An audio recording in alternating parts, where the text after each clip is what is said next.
दोस्तों, आप सबका स्वागत है हमारे YouTube channel vision still study में। तो आपने अभी तक हमारा YouTube चैनल सब्सक्राइब नहीं किया तो पहले जाके इसे सब्सक्राइब कर दे और बेल आइकन जरूर प्रेस कर दे। आज के वीडियो में अपन पढ़ेंगे बॉडी फ्लूइड्स एंड ब्लड के बारे में। तो ये वीडियो बहुत ही मज़ेदार होने वाला है, तो इसे अंत तक जरूर देखें। तो अपन बात करते हैं बॉडी फ्लूइड्स एंड ब्लड के बारे में। तो बॉडी फ्लूइड्स एंड ब्लड आपकी बॉडी का एक लिक्विड पोर्शन होता है जो कि आपकी बॉडी के अंदर सर्कुलेट भी हो सकता है और एक जगह पर स्थिर भी रह सकता है। जैसे आपका ब्लड है बॉडी के अंदर सर्कुलेट होता रहता है, और आपका जो कुछ है जैसे सिनोवियल फ्लूइड वगैरह है जो क्या रहते हैं, एक जगह पर स्थिर रहते हैं। तो सिनोवियल फ्लूइड क्या पाया जाता है, जॉइंट्स के बीच में। तो क्या होते हैं बॉडी फ्लूइड, क्या होता है बॉडी फ्लूइड, एक क्या होता है, एक लिक्विड पोर्शन होता है आपकी बॉडी का जो आपकी बॉडी के अंदर प्रेजेंट रहता है। अब ये वेरी करता है इसका वॉल्यूम कितना होगा आपकी बॉडी के अंदर। तो जैसे अपन बात करते हैं फीमेल्स के अंदर, तो फीमेल्स के अंदर क्या होता है, जो बॉडी का 55% होता है ना, मतलब आपकी बॉडी अगर मतलब फीमेल की बॉडी अगर 100 kg की है तो उसका 55% आपका क्या होगा, आपका उसका क्या होगा, बॉडी फ्लूइड होगा। और अगर मेल की बॉडी है तो उसका 65% क्या होगा, उसका बॉडी वेट का 65% बॉडी फ्लूइड होगा। फॉर एग्जाम्पल मान लो एक आप मेल है आपका, उसका जो बॉडी वेट है वो 100 kg है, तो उसका 65 kg आपका बॉडी फ्लूइड होगा और बाकी का उसका क्या होगा, जो और अदर मेटेरियल्स है जो होंगे, है ना, राइट। तो body fluids are present in 2 main compartment, कि बॉडी फ्लूइड्स 2 कंपार्टमेंट में प्रेजेंट होता है, inside the cell and outside the cell. इसको ऐसे समझो, जब आपने सेल पढ़ी थी तो सेल के अंदर आपने लिक्विड देखा था कुछ, है ना, ये लिक्विड देखा आपने सेल के अंदर। तो ये लिक्विड क्या होता है, इनसाइड द सेल प्रेजेंट होता है, और आपने इसके बाहर भी एक फ्लूइड देखा था, राइट। तो उस फ्लूइड को अपन क्या बोलते हैं, आउटसाइड द सेल का जो फ्लूइड होता है। तो इनसाइड का क्या बोलते हैं अपन, इंट्रासेलुलर, और आउटसाइड प्रेजेंट होता है उसको क्या बोलते हैं, एक्स्ट्रा सेलुलर। यानी कि जो सेल के अंदर प्रेजेंट होता है उसको इंट्रासेलुलर, और जो सेल के अंदर बाहर होता है उसको क्या बोलते हैं, एक्स्ट्रा सेलुलर फ्लूइड, राइट। अब अपन बात करते हैं इंट्रासेलुलर फ्लूइड के बारे में। तो इंट्रासेलुलर फ्लूइड जो कि सेल के अंदर पाया जा रहा है, तो इंट्रासेलुलर फ्लूइड क्या होता है, जो आपका पूरा बॉडी फ्लूइड है। माना अपन ने क्या किया कि एक जो फीमेल है, फीमेल का 100 kg आपका बॉडी वेट है, उसका क्या कितना होगा, 55%, यानी 55 kg क्या होगा आपका, उसका क्या होगा, बॉडी फ्लूइड होगा। तो जो 55 kg है ना, उसका 2/3 पार्ट, यानी कि 2/3 पार्ट क्या होगा आपका, उसका बॉडी फ्लूइड का इंट्रासेलुलर फ्लूइड होगा, राइट। यानी कि उसका 2/3 पार्ट आपका सेल के अंदर प्रेजेंट होगा, और उसका 1/3 पार्ट आपके सेल के बाहर प्रेजेंट होगा। सेल के बाहर का मतलब कि 2 सेलों के बीच में टिश्यू के अंदर पाया जाता है, राइट। तो जो इंट्रासेलुलर फ्लूइड में केवल क्या आते हैं, जो इनसाइड द सेल होते हैं, और एक्स्ट्रा सेलुलर फ्लूइड होते हैं। इसके अंदर आपकी बॉडी के जितने भी फ्लूइड है, बाकी किसके अलावा, इनसाइड द सेल के अलावा जितने भी आपके जो बॉडी फ्लूइड है वो एक्स्ट्रा सेलुलर फ्लूइड के अंदर आते हैं। जैसे आपका ब्लड हुआ, लिम्फ हुआ, आपका सिनोवियल फ्लूइड हुआ, जितने भी फ्लूइड है इसके अलावा, इंट्रा सेलुलर के अलावा, वो सारे क्या हो जाएंगे, आपके एक्स्ट्रा सेलुलर फ्लूइड हो जाएंगे, राइट। अब अपन बात करते हैं ECF, extra cellular fluid, right. तो एक्स्ट्रा सेलुलर फ्लूइड में मैंने बताया जैसे कि आपके क्या आते हैं, लिम्फ आते हैं जो कि क्या होता है, लिम्फेटिक वेसल्स में होता है। सिनोवियल फ्लूइड होता है जो कि आपका जॉइंट्स वगैरह प्रेजेंट होता है। उसके बाद में बहुत सारे फ्लूइड है जैसे ब्लड वगैरह, ये फ्लूइड क्या होते हैं, आपके एक्स्ट्रा सेलुलर फ्लूइड है। तो जैसे जो आपका जो एक्स्ट्रा सेलुलर फ्लूइड है ना, ये भी 2 टाइप्स में डिवाइड है। एक तो क्या है, इंटरस्टिशियल फ्लूइड, और सेकंड आपका प्लाज्मा। तो इंटरस्टिशियल फ्लूइड है ना, ये क्या होता है, प्रेजेंट बिटवीन टिश्यू सेल्स। क्या होता है, देखो ऐसे समझो इसको, मान लो आपकी 2 सेल्स है, ये 2 सेल है, तो इन 2 सेल्स के बीच में जो फ्लूइड प्रेजेंट होता है, जिसको अपन ने वहाँ पे एक्स्ट्रा सेलुलर फ्लूइड बोला, तो ये एक्स्ट्रा सेलुलर फ्लूइड है ना, ये एक्स्ट्रा सेलुलर फ्लूइड क्या हो जाएगा, आपका इंटरस्टिशियल फ्लूइड कहलाएगा। तो देखो एक टिश्यू है, बहुत सारा ग्रुप ऑफ सेल टिश्यू, तो टिश्यू के जो बीच में पाया जाता है ना, 2 सेलों के बीच में जो फ्लूइड पाया जाता है उसको अपन क्या बोलते हैं, इंटरस्टिशियल फ्लूइड बोलते हैं, राइट। अब अपन इसके एग्जाम्पल के लिए देखते हैं। तो जो आपका लिम्फ है, जो क्या होता है, लिम्फेटिक वेसल्स में प्रेजेंट होता है, तो वो उसको क्या बोलते हैं हम, लिम्फ को क्या होगा, आपका लिम्फ इंटरस्टिशियल फ्लूइड हो। और आपका जैसे सिनोवियल फ्लूइड है जो सिनोवियल जोन पे प्रेजेंट होता है, राइट। तो ये क्या होंगे, आपका इंटरस्टिशियल फ्लूइड। और सेकंड आप होता है आपका प्लाज्मा। प्लाज्मा आपने सुना होगा नाम पहले। तो प्लाज्मा क्या होता है, ब्लड के अंदर प्रेजेंट होता है। ब्लड का कौन सा पोर्शन होता है, जो अब जब अपन ब्लड में से जो सेल्स होती है ब्लड की, जैसे RBC, WBC, प्लेटलेट्स वगैरह होती है, इनको अगर अपन निकाल दें अगर उस ब्लड में से, तो जो पार्ट बचता है, जो लिक्विड पोर्शन बचता है, उसको अपन क्या बोलते हैं, प्लाज्मा बोलते हैं। समझ में आया। अब इसके आगे अपन देखते हैं। आप पूरे बॉडी फ्लूइड को इस तरीके से समझ सकते हो। माना अगर आपका मेल है तो मेल के अंदर 65% क्या होगा, टोटल बॉडी फ्लूइड होगा। फीमेल है तो फीमेल में क्या होगा, 55% बॉडी फ्लूइड होगा, राइट। तो मेल और फीमेल में इतना डिफरेंस होता है, राइट। इस फ्लूइड के अलावा भी बॉडी के अंदर क्या प्रेजेंट होता है, सॉलिड पोर्शन प्रेजेंट होता है। तो अगर मेल है तो मेल में कितना सॉलिड पोर्शन होगा, एक तो 35% होगा आपका सॉलिड पोर्शन, और 45% होगा फीमेल के अंदर सॉलिड पोर्शन। तो अपन ये समझा। अब अपन को मेन क्या अपना फ्लूइड के बारे में देखना है ना, राइट। तो फ्लूइड क्या होगा, अगर मेल होगा तो मेल के अंदर कितना होगा, 65% होगा पूरा बॉडी बॉडी का जो वेट है, जो बॉडी का वेट है उसका 65% अगर मेल है तो 65%, अगर फीमेल है तो उसमें 55% क्या होगा, आपका फ्लूइड होगा, राइट। अब वो जो 65% है ना, इसका 2/3 पार्ट तो क्या होगा, इंट्रासेलुलर फ्लूइड, जैसे अपने पिछले देखा है, और उसका क्या होगा 1/3 पार्ट क्या होगा, आपका एक्स्ट्रा सेलुलर फ्लूइड होगा, राइट। अब अपन ने इंट्रासेलुलर फ्लूइड तो अपन ने सेल्फ में देख लिया, राइट। उसके बाद में अपन को क्या समझना है, एक्स्ट्रा सेलुलर फ्लूइड को देखना है। तो जो एक्स्ट्रा सेलुलर फ्लूइड होता है ना, इसका 80% तो क्या होता है, आपका इंटरस्टिशियल फ्लूइड होता है, और 20% क्या होता है, प्लाज्मा। इंटरस्टिशियल फ्लूइड जो आपका टिश्यूज के सेल्स के बीच में प्रेजेंट होता है, राइट। ये मतलब सेल्स है, सेल्स के बीच में जो प्रेजेंट होता है उसको अपन क्या बोलते हैं, इंटरस्टिशियल फ्लूइड बोलते हैं। और सेकंड क्या है आपका प्लाज्मा। तो प्लाज्मा कहाँ प्रेजेंट होता है, ब्लड वेसल्स के अंदर। अगर ब्लड वेसल्स के अंदर क्या होता है, अगर उनमें से ब्लड सेल्स को निकाल दिया जाए तो उसको क्या बोलते हैं, अपन प्लाज्मा बोलते हैं। तो प्लाज्मा क्या होता है, 20% होता है आपका एक्स्ट्रा सेलुलर फ्लूइड का, राइट। अपन ने बॉडी फ्लूइड के बारे में बात कर ली, अब अपन बात करेंगे ब्लड के बारे में। ये भी क्या है, एक बॉडी फ्लूइड है, बट अपन को ब्लड को यहाँ पे डिटेल में देखना है इस बॉडी फ्लूइड के अंदर, इस वाले चैप्टर के अंदर। तो blood is a liquid connective tissue. अपन ये देखते हैं कि ब्लड है तो ब्लड को लिक्विड कनेक्टिव टिश्यू क्यों बोलते हैं। तो इसको समझो इस तरीके से, आपका ये ब्लड है, राइट, ये ब्लड होता है, आपका ब्लड निकला, रेड ब्लड निकलता है आपका ना। तो इस जो ब्लड होता है ना, इसके अंदर दो चीज़ें होती है, एक तो प्लाज्मा होता है और सेकेंड आपका क्या होता है, फॉर्म्ड एलिमेंट होता है, राइट। तो जो फॉर्म एलिमेंट होता है इसमें क्या होते हैं, आरबीसी होती है, डब्ल्यूबीसी होती है, और आपका प्लेटलेट्स वगैरह होती है, राइट। तो ये इसमें एक तो ये प्लाज्मा होता है, ये तो क्या होता है, लिक्विड पोर्शन होता है ब्लड का। और जो ये होते हैं ये सेल्स होती है, RBC red blood cells, white blood cells ये होती है ना।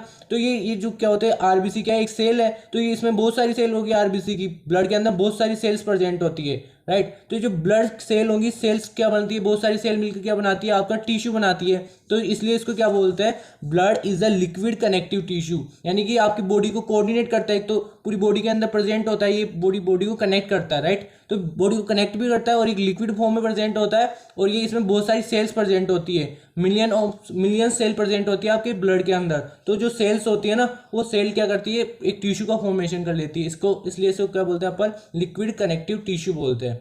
उसके बाद में अपन देखते हैं ब्लड का पीएच। तो ब्लड का पीएच क्या होता है, 7.35 टू 7.45 होता है, राइट। ये क्या होगा, तो ब्लड का पीएच कौन सा हो जाएगा, एल्कलाइन पीएच हो जाएगा। उसके बाद में इसके टेम्परेचर की बात करते हैं, तो इसका टेम्परेचर आपकी बॉडी के टेम्परेचर से ज़्यादा होता है। आपकी बॉडी का 37 डिग्री सेल्सियस होता है, इसका क्या होता है 38 डिग्री सेल्सियस। और फ़ारेनहाइट में देखें तो क्या होता है 100.4 फ़ारेनहाइट होता है, राइट। उसके बाद में अपन बात करते हैं, ये denser and more viscous than water होता है। विस्कस होता है, हल्का विस्कस होता है, मतलब वाटर से तो विस्कस होता है, और मतलब ज़्यादा विस्कस भी नहीं होता है। तो ये क्या होता है, वाटर से विस्कस होता है। उसके बाद में बात करते हैं अपन ब्लड के कलर के बारे में। ब्लड के दो कलर होते हैं, ब्राइट रेड कलर और क्या होता है, डार्क रेड कलर। अब ये होता है, डिपेंड करता है ऑक्सीजन के ऊपर, यानी कि आपकी मान लो कोई भी ब्लड सेल्स है, आपको पता है कि ऑक्सीजन कौन बाइंड करता है, आपका हीमोग्लोबिन बाइंड करता है, राइट। अब इसमें जितना ज़्यादा ऑक्सीजन मतलब बाइंड होगा, मतलब ऑक्सीजन की ब्लड में कितनी मात्रा प्रेजेंट है, वो डिपेंड करता है कि आपका ब्लड मतलब ब्लड का कलर कौन सा होगा, राइट। तो हाई ऑक्सीजन कंटेन होगा, यानी कि आपका जो ब्लड है उसके अंदर ऑक्सीजन की मात्रा ज़्यादा होगी, तो उसका कलर क्या होगा, आपका ब्राइट रेड कलर होगा। अगर उसमें लो ऑक्सीजन कंटेन है तो उसका कलर कौन सा हो जाएगा, डार्क रेड कलर हो जाएगा, राइट। अब अपन बात करते हैं वॉल्यूम ऑफ ब्लड, यानी कि कितना वॉल्यूम में ब्लड प्रेजेंट होता है बॉडी के अंदर। तो मेल की बात करें तो मेल में होता है 5 to 6 लीटर होता है। एडल्ट की बात करें अपन यहाँ पे ना, और फीमेल में कितना होगा, 4 to 5 लीटर होगा। इसके बाद में अपन देखते हैं, अब अपन बात करते हैं कंपोजिशन ऑफ ब्लड। ब्लड का किस तरीके से कंपोजिशन होता है। तो ब्लड में दो चीज़ें अपन मोस्टली देखते हैं, प्लाज्मा एंड सेकंड क्या होता है आपका फॉर्म एलिमेंट। जो प्लाज्मा होता है ना, प्लाज्मा एक लिक्विड पोर्शन होता है ब्लड का, और जो फॉर्म एलिमेंट होता है ये क्या होता है, एक आपका एक तरीके से सॉलिड बोल सकते हो इनको। तो ये अपन को एक एग्जांपल ले, तो मान लो आपने एक गिलास पानी लिया, उसके अंदर थोड़ी सी मिट्टी डाली, एक चुटकी भर, राइट। तो उसको अपन ने उसकी मिट्टी डाली है ना, तो उसके अंदर जो पानी है उसको तो आप प्लाज्मा मान लो, और जो मिट्टी है उसको आप ये फॉर्म एलिमेंट मान लो। अब इसको अपन ऐसे समझ सकते हैं, जब आप डॉक्टर के पास जाते हो, कोई आपको ब्लड का क्या करवाना होता है, टेस्ट करवाना होता है। तो आप उसको, अगर आपको जो वो क्या करता है, उसको एक ट्यूब में लेते हैं, टेस्ट ट्यूब बोलते हैं उसको। तो टेस्ट ट्यूब में आपको ब्लड लेंगे, ब्लड को लेने के बाद में उसका अगर अपन ब्लड को थोड़ी देर रख देते हैं, तो ब्लड में क्या होगा, ब्लड में जो आपको पता है जिसमें ज़्यादा वेट होता है वो क्या होता है, ग्रेविटी की वजह से नीचे जम जाता है। तो जिसमें सबसे भारी चीज़ होती है वो होती है आरबीसी, तो सबसे नीचे जम जाती है। उसके बाद में क्या होता है, डब्ल्यूबीसी एंड प्लेटलेट्स जम जाती है। इनमें क्या होता है, प्लाज्मा से ज़्यादा वजन होता है, राइट। और जो प्लाज्मा होता है वो हल्का एक तरीके से लिक्विड होता है, तो ऊपर चले जाता है। कभी आप देखो एक ग्लास लो, ग्लास के अंदर आप मिट्टी को मिला दो और थोड़ी देर उसको घोलो, उसको रख दो, थोड़ी देर बाद में क्या होगा, मिट्टी नीचे जम जाएगी और जो आपका पानी है ऊपर चले जाएगा। तो जो मिट्टी वगैरह थी वो आपकी क्या थी, आरबीसी और डब्ल्यूबीसी थी, प्लेटलेट्स थी। और आपका जो प्लाज्मा था वो क्या था, आपका वाटर था एक तरीके से। तो ये प्लाज्मा तो आपका वाटर हो गया और ये सब कुछ क्या हो गया, आपकी मिट्टी हो गई। अब अपन ने ब्लड की तो बात कर ली, बट अब अपन बात करते हैं ब्लड के फंक्शन की। तो ब्लड के फंक्शन क्या होते हैं, ये 2 मार्क्स में पूछ लिया जाता है। तो इसका पहला फंक्शन होता है transport of oxygen from lungs to the tissue, और सेकेंड है transport of carbon dioxide from tissue to the lungs. इसको अपन इस डायग्राम के थ्रू समझेंगे। देखो आपकी बॉडी के अंदर एयर बाहर से अंदर जाती है, या तो नाक के थ्रू जाएगी या मुंह के थ्रू जाएगी, तो ये जाएगी और इसके अंदर जाएगी, आपके लंग्स के अंदर जाएगी। अब ये लंग्स के अंदर ऑक्सीजन पहुंच गई। अब इस ऑक्सीजन को आपके हर बॉडी के कोने कोने यानी कि हर सेल को ये ऑक्सीजन चाहिए होगी। तो इस ऑक्सीजन को लंग्स से आपके बॉडी के हर सेल्स के पास या टिश्यू के पास पहुंचाता है आपका ब्लड। कैसे, देखो ये आपके ब्लड, ये आपके जो फेफड़े हैं यानी कि जो लंग्स है, लंग्स के अंदर आपकी क्या आ जाएगी, O2 आ जाएगी। O2 आने के बाद में आपकी ये क्या आ जाएगी, ब्लड वेसल्स में ओके होते हुए, मतलब ब्लड के थ्रू ये आपके किसी भी ऑर्गन के अंदर पहुंच जाती है। आपका जो ब्लड होता है, ब्लड हर ऑर्गन या हर सेल के पास पहुंचता है। तो वो क्या करता है, ये मान लो ये ऑक्सीजन लंग्स के थ्रू ब्लड वेसल में गई, ब्लड वेसल से किसी भी ऑर्गन में चले जाएगी, ऑर्गन के किसी भी टिश्यू के अंदर ये आसानी से जा सकती है। सेकंड था कि आपका जो ब्लड यानी कि जो टिश्यू था, टिश्यू से अब इसको वापस कहाँ पहुंचाना होता है, आपके लंग्स के पास पहुंचाना होता है। क्यों, इसको बाहर निकालने के बाद में O2 से क्या बन जाएगी, CO2। अब CO2 को बाहर निकालना होगा। तो जो मान लो ये आपका एक ऑर्गन है, ऑर्गन से आपको इसको वापस ब्लड वेसल्स के थ्रू आप इसको लंग्स में पहुंचाओगे, और लंग्स में पहुंचाने के बाद में वापस आपके नाक या मुंह से बाहर निकल जाएगी। राइट, समझ में आया आपको, ये दोनों तो समझ में आई गए होंगे। उसके बाद में अपन देखते हैं transport of nutrients GIT to liver. देखो आप जब फूड खाते हो, भोजन खाते हो, भोजन खाओगे तो क्या जाएगा, स्टमक के पास जाएगा, स्टमक के पास जाने के बाद उसका ब्रेक डाउन होगा। उसके बाद में उसमें जो न्यूट्रिएंट्स होते हैं वो क्या करते हैं, एब्जॉर्प्शन करते हैं। एब्जॉर्प्शन कहाँ होता है, इंटेस्टाइन में होता है। तो उसका एब्जॉर्प्शन करते हैं, वो एब्जॉर्ब होके कहाँ जाता है, ब्लड के अंदर जाता है, और ब्लड के थ्रू वो लीवर के पास पहुँचता है। मतलब जो उसमें न्यूट्रिएंट्स होंगे ब्लड में जाएंगे, ब्लड से वो लीवर के पास पहुंच जाएगा। क्योंकि जो ब्लड होता है वो आपके हर ऑर्गन के पास जाता है, ये पूरी बॉडी के अंदर सर्कुलेट होता रहता है। जिस चीज़ की जहाँ जरूरत है उसको डिलीवर करने में हेल्प करता है। इसको आप ऐसे समझ लो, आप मान लो एक ट्रक है, ट्रक के अंदर कोई भी सामान डिलीवर करते हो, उसी तरह ये इस सामान को डिलीवर करने की एक टेक्निक है। राइट, तो ये अपन न्यूट्रिएंट्स का क्या करता है, ट्रांसपोर्ट करता है। उसके बाद में ट्रांसपोर्ट ऑफ मेटाबॉलिक वेस्ट। देखो आपका लंग है, लंग्स होते हैं, तो लंग्स क्या करते हैं, जो O2 को तो लेते हैं और CO2 को बाहर निकालते हैं। तो जो O2 और जो CO2 हो, देखो यहाँ पे ट्रांसपोर्ट कर रहे थे, तो आपके जो आपकी सेल है वो CO2 को निकालेगी, तो उसको वापस अपन क्या करते हैं, लंग्स में पहुंचाते हैं, लंग्स से CO2 को बाहर निकाल देते हैं। किडनी है, आप मान लो पानी पीते हो, तो पानी फिर आपका यूरिन के फॉर्मेशन होता है, तो यूरिन का फॉर्मेशन कौन करती है, किडनी करती है। स्किन क्या करती है, स्वेट के हेल्प से बॉडी का क्या निकालती है, मेटाबॉलिक वेस्ट निकालती है। इंटेस्टाइन वगैरह क्या करती है, ये सब कुछ क्या करते हैं, एक्सक्रीशन करवाते हैं किसी भी मेटाबॉलिक वेस्ट का। तो उसको उसका एक्सक्रीशन करवाने के लिए आपका जो ये ब्लड है उसका उसमें भी हेल्प करता है। यानी जो मान लो आपको जो CO2 है, CO2 का क्या कर रहा था, ये ट्रांसपोर्ट कर रहा था लंग्स के पास, और लंग्स के थ्रू क्या निकल रहा था, बॉडी से बाहर निकल रहा था। उसके बाद में क्या करता है, regulate body temperature and water balance. Homeostasis की हेल्प से, अगर आपने होम्योस्टेटिस पढ़ा हो तो उसकी हेल्प से क्या करता है, ये बॉडी की टेम्परेचर वगैरह को भी क्या करता है, रेगुलेट करता है। उसके बाद में क्या करता है, stop bleeding by the coagulation. आपने पता है जो रक्त का थक्का जमता है वो भी किसके थ्रू जमता है, रक्त के अंदर जो आपका जो प्लेटलेट्स होती है क्या करती है, फाइब्रोजन होता है, वो क्या करते हैं आपकी बॉडी को कोगुलेशन के हेल्प से ब्लड को रोकता है। राइट, अब अपन बात करते हैं प्लाज्मा की। तो प्लाज्मा क्या होता है, एक ट्रांसपेरेंट फ्लूइड होता है। क्यों होता है, क्योंकि आप इसको देखो, आपने देखा होगा कि जो आपका ब्लड है वो लाल कलर का होता है। तो उसको लाल कलर किसकी कौन देता है, उसको हीमोग्लोबिन देता है। हीमोग्लोबिन कहाँ प्रेजेंट होता है, आरबीसी को। तो आरबीसी वगैरह सबको तो अपन ने बाहर निकाल ही दिया, तो जो फ्लूइड बचेगा उसको अपन ने नाम दिया प्लाज्मा। तो प्लाज्मा अब कैसा होता है, ट्रांसपेरेंट फ्लूइड होता है। तो transparent fluid contains dissolve substance, यानी जो प्लाज्मा होता है, प्लाज्मा क्या होता है, जो आरबीसी वगैरह उनको क्या करता है, कंटेन करता है। बट अगर अपन उन चीज़ों को बाहर निकाल देते हैं तो वो क्या करती है, लाल कलर को भी निकाल देती है, और वो चीज़ें अलग हो जाने के बाद जो चीज़ बचती है उसको अपन प्लाज्मा बोलते हैं। बट ये क्या करता है, जो ब्लड होता है, ब्लड का फॉर्मेशन प्लाज्मा में जो आपके फॉर्म एलिमेंट डिसोल्व होते हैं तब होता है। अब उसके बाद में इसका मतलब किस तरीके से होता है, remove form element from blood. मतलब ब्लड में से अगर अपन फॉर्म एलिमेंट को निकाल देते हैं तो एक स्ट्रो कलर लिक्विड बचता है, उसको अपन क्या बोलते हैं, ब्लड प्लाज्मा बोलते हैं। उसके बाद में एक 2 मार्क्स में नंबर पूछ लिया जाता है सीरम क्या होता है। तो सीरम क्या होता है, एक प्लाज्मा कंपोनेंट ही होता है, मतलब प्लाज्मा का ही एक तरीके से आप इसको पार्ट बोल सकते हो। बट अपन जब प्लाज्मा मतलब जो प्लाज्मा है उसमें से भी अगर अपन कोगुलेशन फैक्टर होते हैं जो कोगुलेशन में हेल्प करते हैं उनको बाहर निकाल देते हैं, यानी जो थक्का जमाने में हेल्प करते हैं उनको अगर बाहर निकाल देते हैं या सेपरेट कर लेते हैं तो उसको अपन क्या बोलते हैं, सीरम बोलते हैं। अब उसके बाद में अपन बात करते हैं कंपोजिशन ऑफ प्लाज्मा, यानी प्लाज्मा का किस तरीके से कंपोजिशन होता है। तो प्लाज्मा में सबसे मोस्ट चीज़ होती है वाटर, और वाटर इसमें सबसे ज़्यादा प्रेजेंट होता है, 90 to 92% होता है। तो जो वाटर होता है, वाटर 92% होता है। ये ज़्यादा अमाउंट में प्रेजेंट क्यों होता है, क्योंकि आपका जो प्लाज्मा है एक लिक्विड पोर्शन में है, लिक्विड चीज़ है, राइट। तो सेकेंड अपन प्रोटीन्स, जो प्रोटीन्स अपन क्या पढ़ेंगे आगे डिटेल में देखेंगे। उसके बाद में इनऑर्गेनिक सोल्ट है। तो इनऑर्गेनिक सोल्ट कौन से है, NaCl है, NH CO3 है, potassium, magnesium, calcium, copper, iodine, cobalt और बहुत सारी चीज़ें होती है इसके अंदर, है ना। उसके बाद में अपन देखते हैं न्यूट्रिएंट्स। तो इसमें न्यूट्रिएंट्स कौन से होते हैं, monosaccharide, vitamin, amino acid, fatty acid वगैरह इसमें न्यूट्रिएंट्स होता है। उसके बाद में अपन बात करते हैं ऑर्गेनिक मटेरियल। तो इसमें ऑर्गेनिक मटेरियल में यूरिया होता है, यूरिक एसिड होता है, क्रेटिनिन होता है, अदर मटेरियल भी होता है, हॉर्मोन्स, एंजाइम्स वगैरह, गैसेज वगैरह होता है। ये आपको कंपोजिशन रटना ही पड़ेगा, इसमें कोई समझने की चीज़ है नहीं।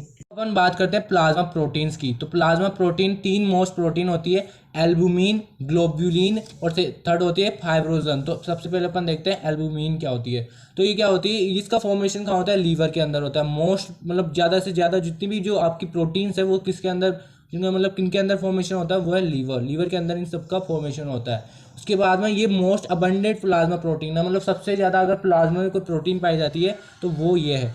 उसके बाद में अपन देखते हैं कि ये क्या करती है, मेंटेन ऑस्मोटिक प्रेशर, यानी कि जैसे अपन बोलते हैं ब्लड प्रेशर, तो एक तरीके से ब्लड प्रेशर को कंट्रोल करने में हेल्प करती है आपकी albumin, right.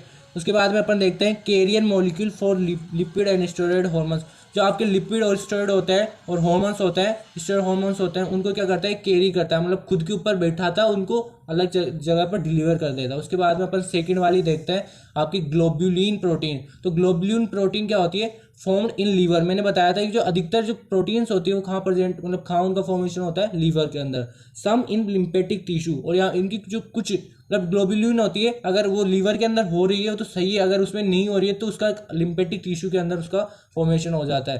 Play important role in immunity. आपने सुना होगा इम्यूनोग्लोब्यूलिन प्रोटीन थे, IgA, IgE, तो वो क्या होती है, ग्लोब्यूलिन प्रोटीन ही होती है। इम्यूनोग्लोब्यूलिन बोलते हैं ना, IG की फुल फॉर्म।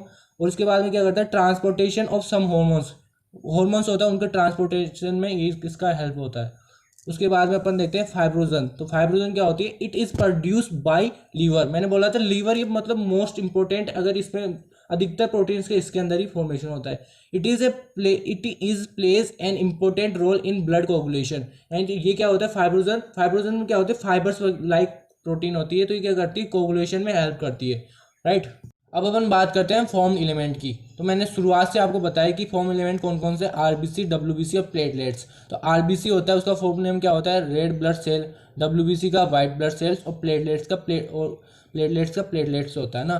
तो जो RBC होती है, RBC को अपन इरिथ्रोसाइट बोलते हैं, WBC को अपन ल्यूकोसाइट बोलते हैं, प्लेटलेट्स को अपन थ्रोम्बोसाइट बोलते हैं। अब ये जो WBC है ना, ये वापस 2 पार्ट्स में डिवाइड है।